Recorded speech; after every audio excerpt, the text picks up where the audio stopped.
We back with my favorite white boy. Yes, sir. You know he raw. He's a white boy. 1090 Jake, how you doing, man? I'm good, bro. How you doing? Excellent. Can't complain. Actually, I'm feeling kind of but I'm ready to like turn it on for the duration of this interview and use up all my energy for the day. We gotta turn up. Yeah, we got to turn up. I slept like 12 hours last night, so hopefully that'll have me I didn't powered sleep up. at all, bro. Yeah, because my friend that I grew up around sent me a selfie with you in the airport. I'm like, oh, he flew out last night. Yeah, well, that's when I flew over to New York. Then I was in Brooklyn getting drunk. Then I ended up in the projects in Harlem. And then, got on the plane. Wait, you flew to New York From Boston to New York. And just turned up all night? The whole night. And then I didn't sleep until I got on the plane. What are you doing in New York? You got connections out there? Yeah. Really? I'm Okay. in New York all the time. But you were in Brooklyn and Harlem? Yeah. That's a trek. Mm-hmm.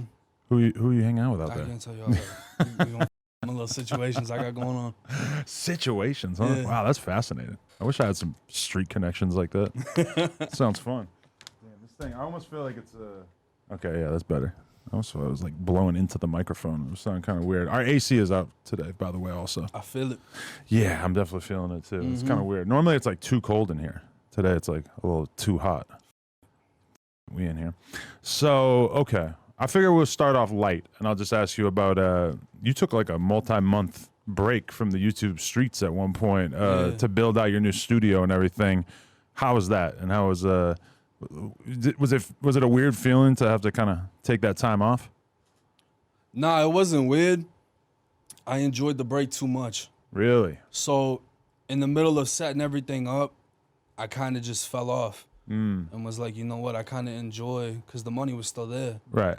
And I'm just not doing shit.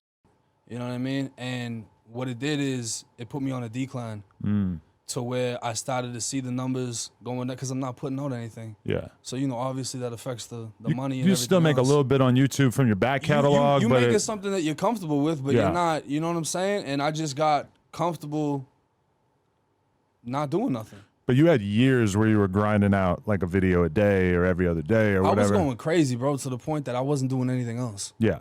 Like, it was just nonstop videos. Like, I wake up 12 hours on one video, go to sleep, wake up, repeat, and the money was going crazy. And you do everything. You edit too, right? I do all my own. I don't have anyone that does anything for me. Right. Thumbnails, editing, all of that's mine. So, I mean, I could probably get somebody and it would be a lot better, but I've done everything and I like how I do it. I'm very, like, specific with it. So I do it all. And when I had that break period, I just enjoyed it. But there was also in the back of my mind, I'm like, all right, when I come back, is everything still going to be the same? You know what I mean? If I drop a video, is it still going to hit the same? And when it did, I got that feeling of, damn, people really rocking with me and were waiting on me. You know what I mean? But you didn't feel like you lost any of the fan base when you came back? You felt like they were excited for it? Yeah, well, they were. I mean, that's what it showed when the video started going crazy. Because, of course, you get in the DMs like, oh, you fell off, you this and that. But those are just the haters that always hate anyways. But that's a weird feeling to know that there are people who are really, like, you are a part of their day. Nah, that's the humbling experience of it. That's what makes me want to do more. Is knowing that there's people waiting on me, supporting me. Because the whole time I'm not on YouTube, I'm still in real life. So I'm running into people telling me, like, yo, bro, we're waiting on this and that. We're we rocking with you, whatever. It just makes you want to, you know what I mean? People really with you. Because Vlad has been off YouTube for like a week now, maybe a week and a half, because his monetization got messed up and he hasn't been uploading anything. And that really made me realize, like, oh, I watch like 20 to 30 minutes of Vlad's clips every single day, and it actually feels like there's like a hole in my entertainment for the day when he's not publishing content, which I haven't had to feel like that because for the last however many years I've been watching his channel, like 7, 8 years, I have never had to be without Vlad's content. Right. Yeah, it's crazy.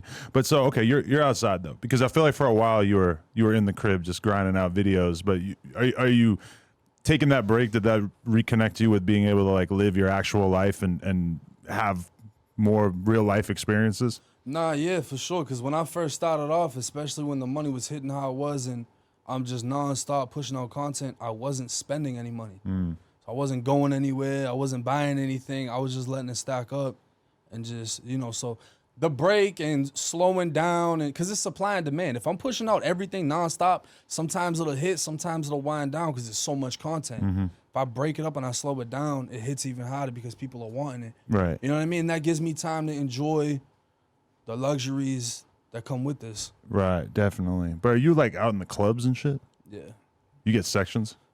Yeah, every time. I'll be in the section by myself with a bottle and like Really? 10 bitches. Yeah, I swear to God. 10 bitches? Yeah. What the fuck? Yeah. You don't I've never thrown less than 10.90 in the club. really? Nobody can say that. That's the number. Any bottle bitch, any stripper, I've never thrown less than 10.90. And you do that in Boston as well, or you just do it when you're out of town? Everywhere. Really? Yeah. See, I thought that the 1090 jig that I knew was a little too low key for that, and that you weren't really trying to court that kind of attention. Nah. Nah? Well, I mean, you can figure out certain shit, certain situations. You can Oh, because they probably want you there too. prepare shit. Nah, I don't do that. Oh, okay. I don't do like the promo and shit. I just pop up. Okay. So if I got somebody hit me up, like, yo, pull up here, I'm not pulling up there. Right. I'll just show up somewhere and do something, especially if I'm by myself. Like if it's just me, Right. you know what I mean? But if it's an event, you bring your people, everything's good, whatever, you hang out.